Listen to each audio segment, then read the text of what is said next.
My mic was muted. Hello, everybody. This is Twitch and Upstream Special Edition. My name is Dylan. Today, Zach couldn't be here, so we're going to be doing this just on my lonesome. We're going to be doing one of these special editions where you can just throw stuff into chat, and I'll try and acknowledge it. And when things are slowed down, I am going to be working on a screenplay. That's right. We're going to be writing a screenplay right here, or at least I will be, and you can hang out and throw me ideas. So let me get that up on there for a second. I am using, excuse me, I'm using Writer's Duet right now, which is the program I'm subscribed to, which comes with built-in templates. So I'm doing a built-in template here with the screenplay option. Let's see what we've got in the past. So this is an old D&D screenplay that I've been working on for a minute. The original pitch was written for a contest that Zach and I did where we had to reboot well-known movies. We had to do Cape Fear, we had to do Citizen Kane, and we had to do Dungeons and Dragons. So this pitch was originally written as a way to reboot the Dungeons and Dragons movie. So it has some things in common, but I also took my own spin on it. We are looking at page 26 and 27. I've got about those many pages written out. And right now it focuses on the crew of a skyship who are going about doing adventures. We go back to the city of Greyhawk where there is a conflict between the mages and the common folk, and they are all being hired on a large public contract to raid a wizard tower. So right now, a senator from Greyhawk is going into the hangar garage, confronting the crew of the skyship, and they are all giving her a hard time. What I'm trying to do on this, really beyond just hold myself accountable to everything that I'm putting out there, is showing that the first draft can be an absolute piece of garbage, and that you are not going to be writing something perfect on your first try. I mean, you might be, I don't. So this is just to show that when you are doing a first draft, you have an idea, just need to get it down on paper. That way, when you're done, you can go back and really tear it up, send it out to people. And yeah, that's kind of what we're doing here today. So it's not thrilling, but let's see what words we can get written up here. In this scene, they are in the skyship hangar bay, and the senator has shown up to offer them a job, which they have already, unknowing to the senator, accepted from the main character's semi-father-in-law. So at this point, let's see. Savina and Urus show up behind Dodd. Elm locks eyes with the dwarf, and the two frown at each other. Senator says she may have a job for us. Considering we were just discussing our next outing, I thought it prudent to consider all options. The two mages exchange a look. The Warforged pretends that he's a statue and gets called out for it. Senator Savina is going to attempt to set the job title here. Her pitch is that things in the city are looking grim because the magicians are being jerks, and the common folk don't like it. Elm is like, hey, we've already got a job. Let's see. Dodd puts... Nah, he's not going to put a hand on her shoulder. Dodd shoots her a look. She frowns. Let's see. Dodd. Let's see. So Savina is looking to try and appeal to their better nature. Life better for all. Dodd. Lofty goals are nice and all, but my friend is correct. We don't work for charity. Maintaining a ship of this tonnage requires some actual gold. Urus, the dwarf, who is Savina's kind of like right-hand man bodyguard, and also represents all dwarves in D&D for this movie, because there's no dwarf on the main character list, which I think is okay. Unless we could potentially have Urus join up with the crew. There are 5 of them, so 6 might be a little much, but we can see what happens.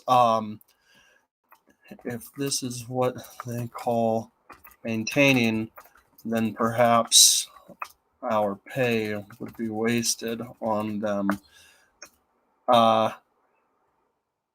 Savina,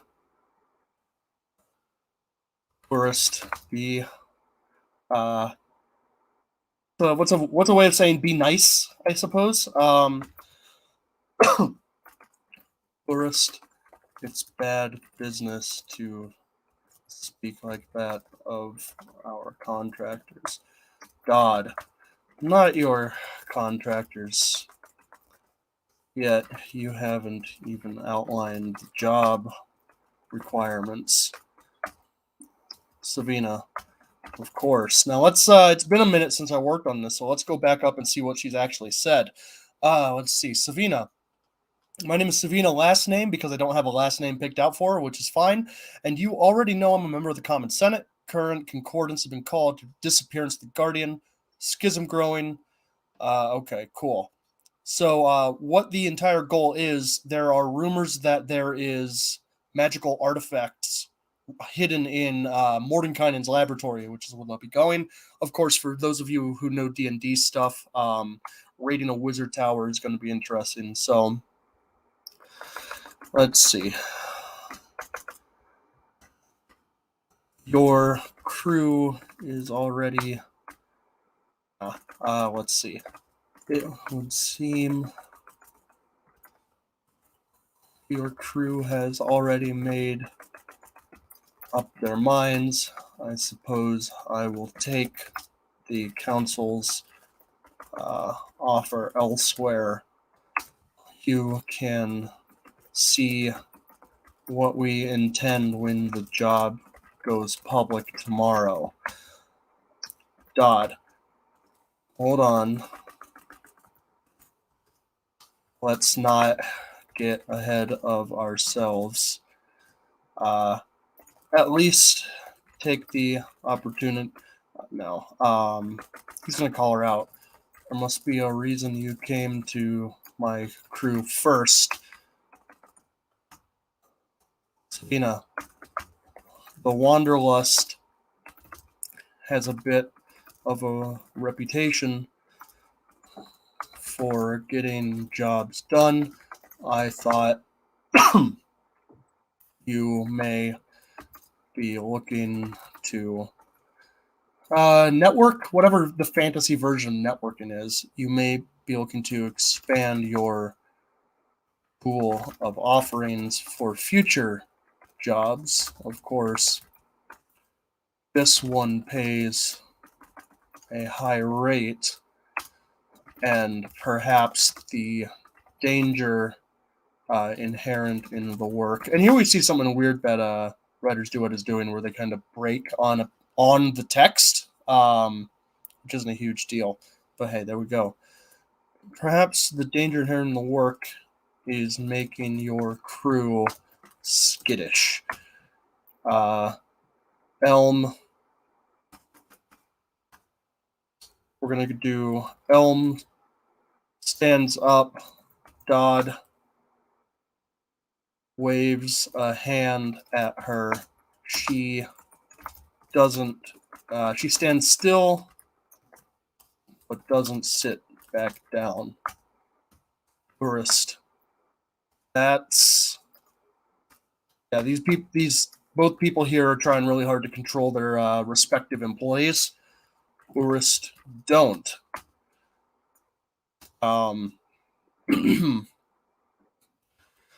won't get into the politics of the thing, but the location of Mordenkainen's tower has recently made its way to those of us in the council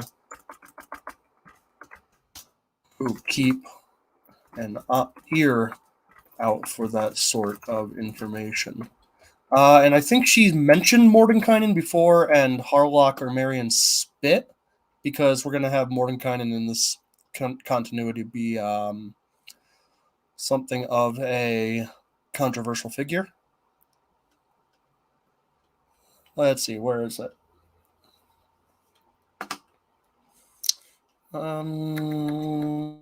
Like I said, this isn't exactly a thrilling stream, but again, it's supposed to be an example for how you can do this yourself.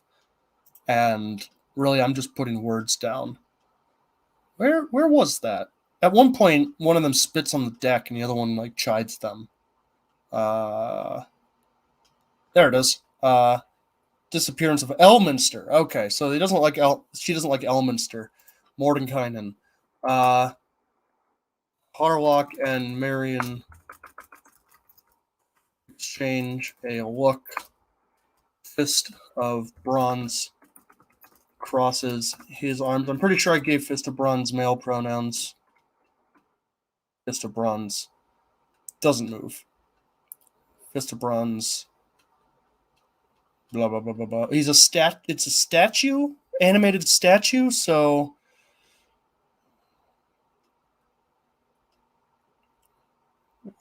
where we got whatever. The Minotaur statue steps forward. Wow, I went way too far back up. Okay, cool. Yeah, crosses his arms. Harlock. Elminster and Mordenkainen? Do you mean to put us between those two? Marion. Getting involved in a wizard spat necessitates a higher pay. Harlock. Fees for potential polymorph. Marion. We're going to have them play off a little bit here. Fireballs. Harlock. Another one. Bigby's. I think it's called the Magic Fist. Bigby's Magic Fist. No, not that one. Planar gates. Marion. That sort of thing. Savina. Let's see. Some believe Mordenkainen's tower holds some items of power which may be used to sway the general populace into lowering the barriers between those who practice the occult arts and those who do not. There are plenty who would benefit were that wall to be lowered. Oh.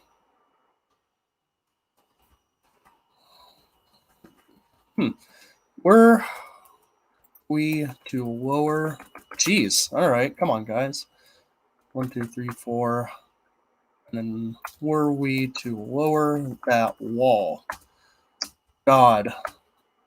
I think this is what I meant when I said we had minimal interest in charity.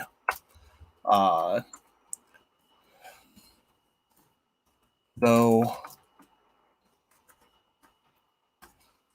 Savina, the bounty on artifacts of a magical nature runs high, Captain. Just gonna capitalize Captain. Bounty on artifacts of magical nature runs high, Captain, and the Common Council is willing and able to pay that value? Pay market value? We're going to use market value and come back and fix it in the second draft.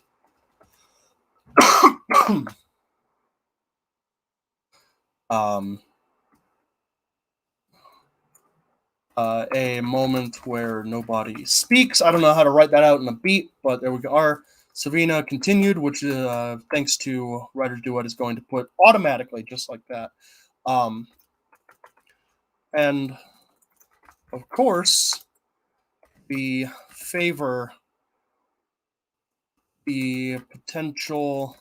favor owed the crew of the ship if you were to fulfill the job terms.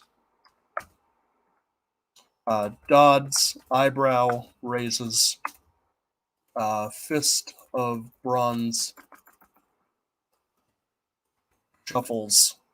Elm's eyes narrow. The crew react in general to the idea that they could be owed a favor by the council, which is kind of a big deal, I think. And then let's see. Is that it? Is that all Savina is going to? Small pause. Oh, yeah. Hold on. Some of your comments aren't showing up here. Let me flash that again. I don't know what it is about streaming to Facebook profiles, but for some reason, streaming to Facebook profiles does not actually show your comments, which I think is kind of weird. Anyway, let's get back to. Let's do small pause. There we go. Yeah. So let's see. Dodd's eyebrow raises, Fist of Bronze shuffles, Elm's eyes narrow. They're all a little hesitant to trust this person. Savina, think on the offer. I will leave you with the tower's location as a gesture of our goodwill. Please let me know when you return, should you take up this contract. Savina removes a folded envelope from envelope versus envelope. Thanks to spell check, envelope. Okay, envelope is with an E on the end. Thanks to spell check, my own spell checking abilities have been reduced in, I don't know, efficacy, ability, whatever. Cool. Can you? Let's see. I cannot see you now, Michael. I'm looking at my Facebook page, which is showing that I don't know what's going on. But you can always go comment on the stream on Some Nobodies, which I always recommend. I think I always share that one. I just have it streaming to profile so that it catches as wide an audience as possible. And offers it to Dodd. Dodd takes it and puts it in a coat pocket. Dodd, thanks for the tip. We'll let you know after we discuss it more thoroughly. Let's see. And then Savina, not in the right window. Savina nods. Please do. Just know the contract enters the wider market tomorrow morning, and with what we are offering, I suspect there will be quite a rush.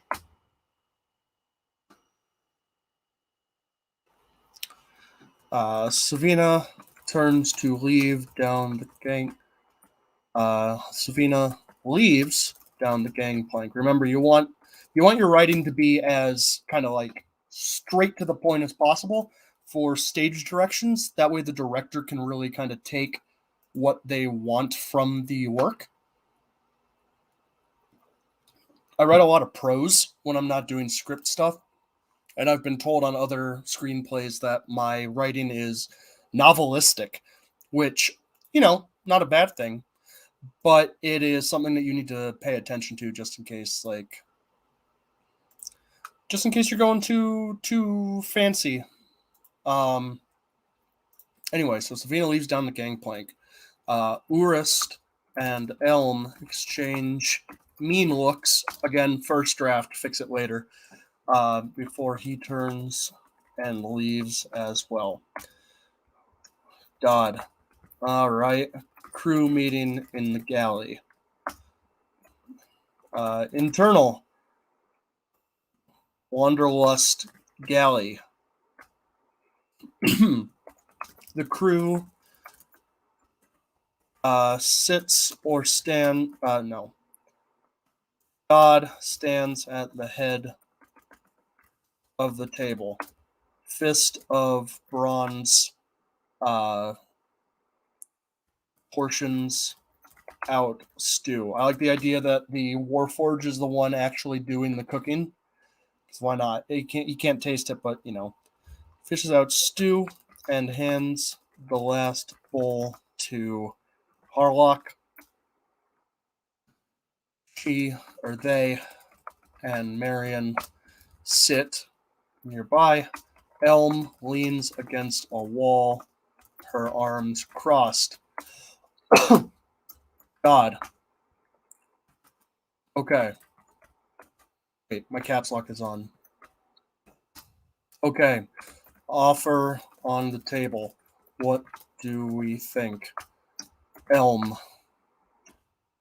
Did we not already accept this very job from your mate's father? I thought the tower was already brought. I thought the tower was already our target. God. Mate, Marion. I agree with Elm. I thought we had already accepted the contract from Damodar. Let's see, am I mistaken?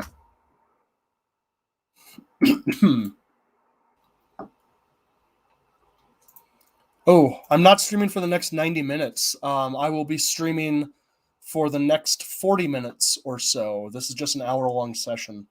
And I swear, if you're watching The Greasy Strangler, pay attention to The Greasy Strangler. Come on. Be a professional. That would have been more comedic if I had a beer or something. Am I mistaken? God. We had accepted the contract, but since when have we had moral qualms about double dipping on payments? Elm, if we were to double dip, then why not immediately accept her proposal? God. Because we hold conversations as a crew before accepting jobs, or at least that's what we've done in the past. Fist of bronze. I do remember the conversation before you accepted from Damodar was slightly shorter and did not involve everyone on the crew. God. Did anyone object to us accepting Damodar's offer? A slight pause. Thank you, Michael Colby, for the recommendation on that. God, I didn't think so. And I suspect God should. Okay, there it is. Yeah. Sometimes it takes a little bit to fix, but that's okay. It happens. Let's see.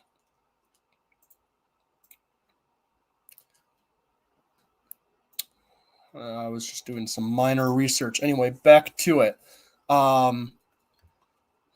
It's way easier, right? It is way easier. I'm not sure how it fits the format, but again, that's why I'm doing this on a first draft. At some point, I'll have someone who actually knows what they're doing look this over, and they will be able to kind of give me some pointers. I don't know who that's going to be yet, but if anybody watching knows anybody who reads oh, I just looked up this term, unsolicited screenplays, let me know.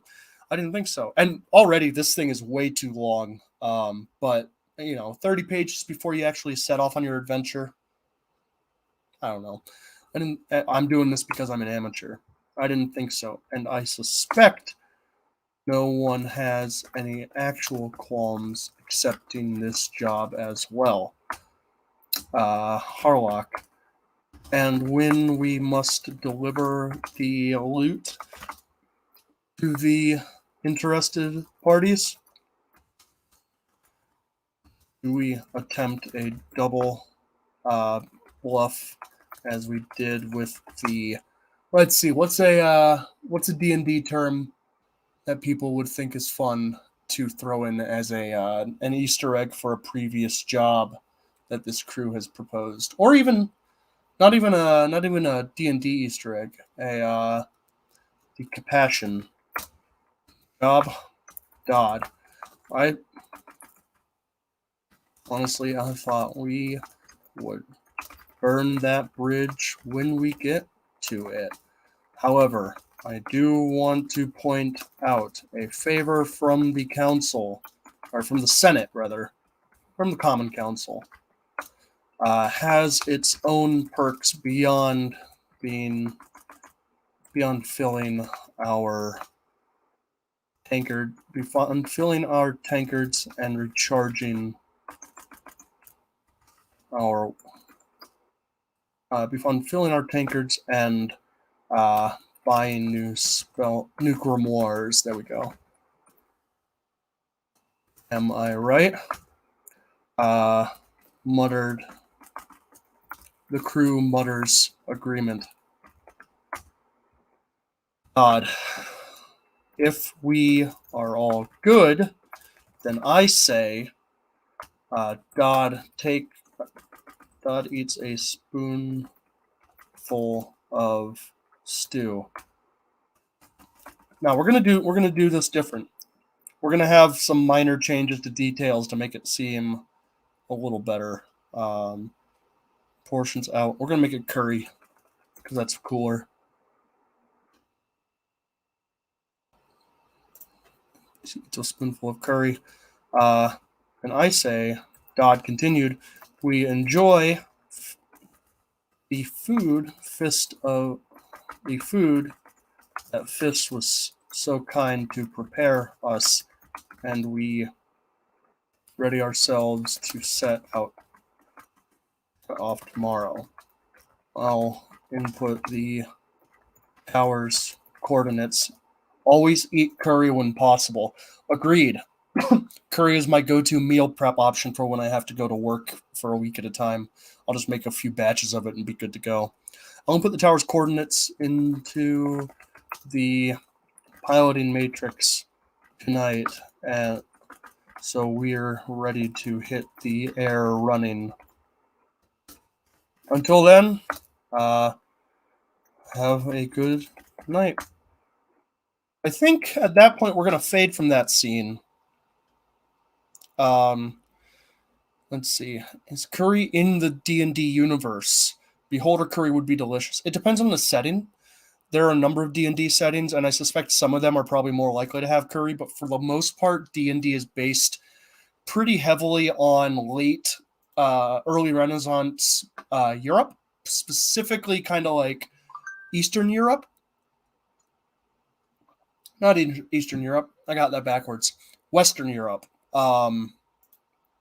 So, no, as far as I'm aware, I'm sure there are, but it's one of those things where the early Renaissance period has been done so to death by modern fantasy that you're starting to see minor details like that brought in just to break up the ale, tavern, stew, Night King Queen stuff, which is why there's not a king in this movie, it's a Senate. Yeah, so this is just an attempt to make sure that things are different enough to traditional tropes, because I'm not interested in seeing another Western Europe on screen. And that's probably what the new D&D is. It's way better than a big turkey leg, too. Man, I went to the Renaissance Fair, I think 3 times this year. I got a turkey leg once. I'm like, man, not until next year when I forget what a letdown it is. Okay, so looking at my outline, Back at the skyship, they talk about terms. She says the council owe them a favor. All right. They don't tell Savina that they've already got the job accepted. Cool. Okay. Exterior, Wanderlust deck, night. Dodd sits on the upper deck of the sits on the Wanderlust's upper foredeck. He's whittling an ivory piece. It is unclear what he intends it to be. Let's see. Harlock is going to visit him. Harlock, Captain. Dodd looks over his shoulder. Harlock stands at the top of the stairs.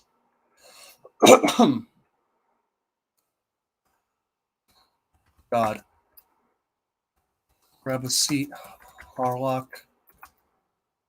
What's up? No, we're not going to have him say what's up. Grab a seat, Harlock.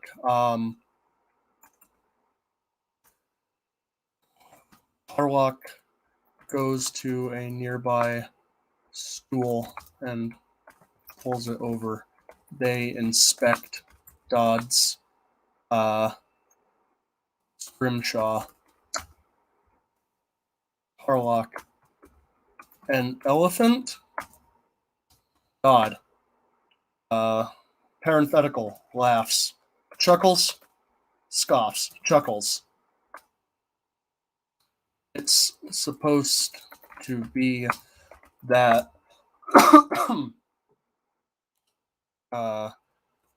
creature we fought on the what are we gonna say?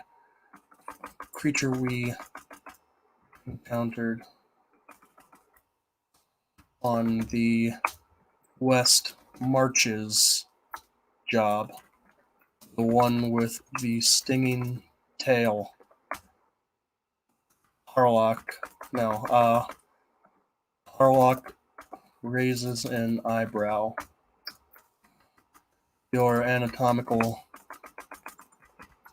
study of a wyvern could use some tutelage. Dodd sets the scrimshaw aside. I suppose you're right. I was never one for academia.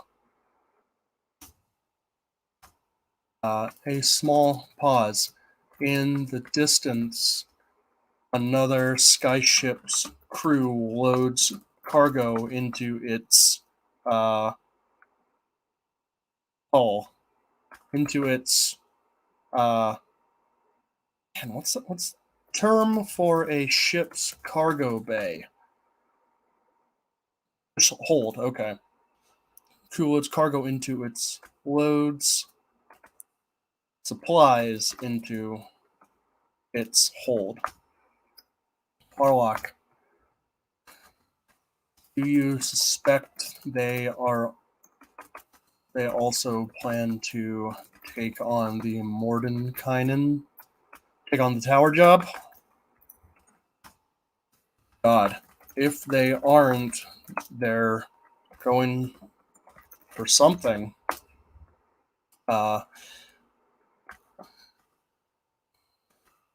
Behind us, you can see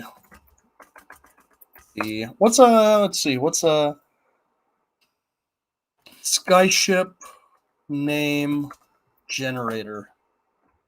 Airship names. There we go. I need a name for Blackburn's ship. You can see the benediction. Yeah. You can see the benediction loading up. Blackburn's on the job.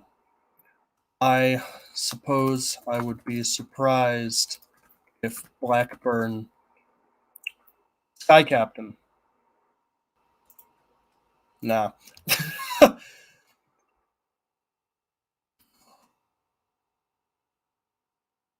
would be surprised if Blackburn was not on the take as well. God. It's the curse of sharing a hangar with him while the council is in session. Greasy Skyship. Yeah, I think that. Okay, that's the one. All right. Let's see. Curse of sharing a hangar with him while the council is in session. Harlock and God sit in silence for a moment. Harlock fiddles with the sleeve of not fiddles. Fidgets with the sleeve of her robe. Their robe. Harlock. Captain, I suspect this tower job has more to it than we are being led to believe. God, why do you say that? Harlock. A wizard's tower does not make itself known unless its master wishes it known. Mordenkainen is a dangerous practitioner, and his tower promises danger in an equal danger of an equal measure. I worry that we may be flying into a job which promises nothing but. Come on, there it is. Come on, where are you? Nothing but trouble. Starring Dan Aykroyd and Chevy Chase. No. Promises danger of an equal measure. God. I don't know much about Mordenkainen or Elminster beyond their legends. Do they speak often of them at the academy? Harlock. Elminster is often held as the example of what a true mage can achieve should they prioritize study and not goodness. D&D has a really interesting morality where good, evil, law, and chaos all exist as verifiable, measurable, and concrete concepts. I think it's kind of played out, honestly. But I think there might be something there. Study and not responsible. Study and care. The occult sciences can often are often temperamental, and require a steady hand. God, that's elements. And Mordenkainen, Harlock. If a young practitioner wishes to achieve great deeds, then Mordenkainen serves as the example. However, greatness can often come at the cost of one's goodness. I know this is a pretty played out kind of comparison, the difference between goodness and greatness. But I think if we're doing a high fantasy, dungeon crawling movie, then I think that played outness is probably okay to include.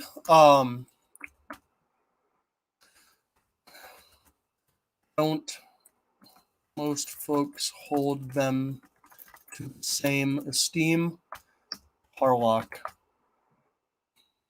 are you, didn't you compare yourself to most folks earlier? God, fair enough. I suppose that's why I asked. Do you have any, what advice would you wish us to take to heart before we set off? Harlock, take the utmost care when we reach the tower. There, though the location has been made public, any and all security features will no doubt still be in operation, and Mordenkainen is well known for writing the tomes,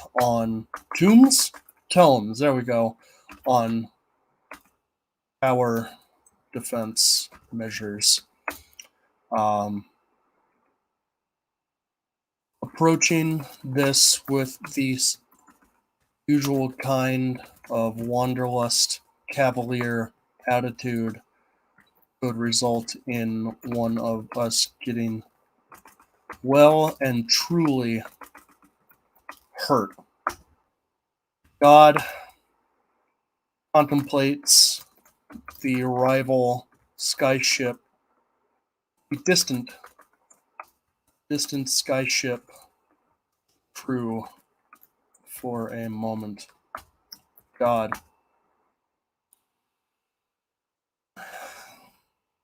do you think this job may grow? No, he's essentially going to be asking Harlock, like, with this many people, with this many folks pursuing the contract, do you see any way we may get out of this unscathed? Harlock, there is no accounting for other people in a job like this. All it might take to trigger the tower's security would be to cross the threshold. It is possible Mordenkainen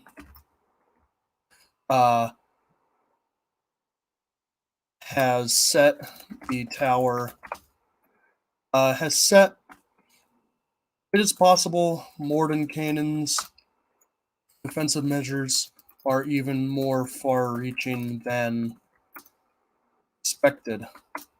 Perhaps Greyhawk has attracted dangerous attention even by acknowledging the tower's presence.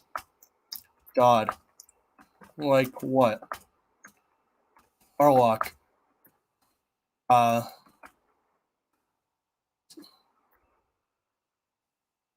if Mordenkainen meant true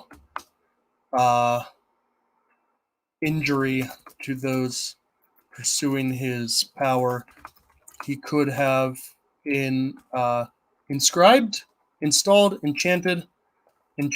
the place with a mental demonic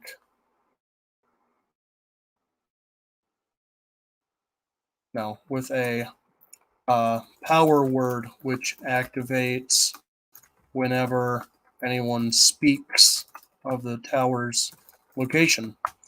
God, to do what? Harlock, well, my own personal favorite power word causes an explosion at the source of the trigger. You remember on the West Marches job when I prepared all of those pamphlets? God. Oh.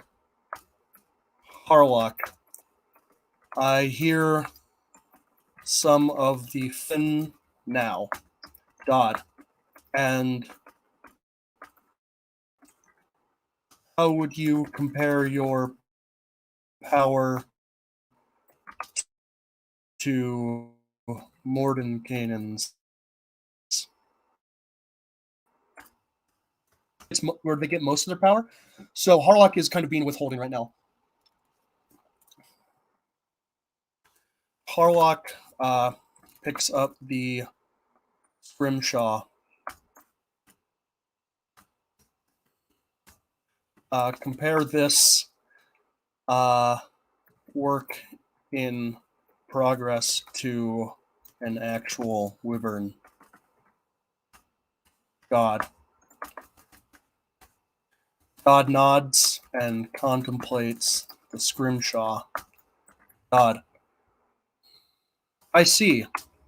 Well, perhaps you are just a work.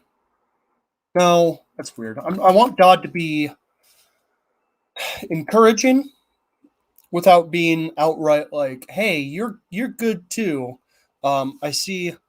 Well, I'm sure that Scrimshaw would be very brave to face down a wyvern. Harlock's eyes narrow. I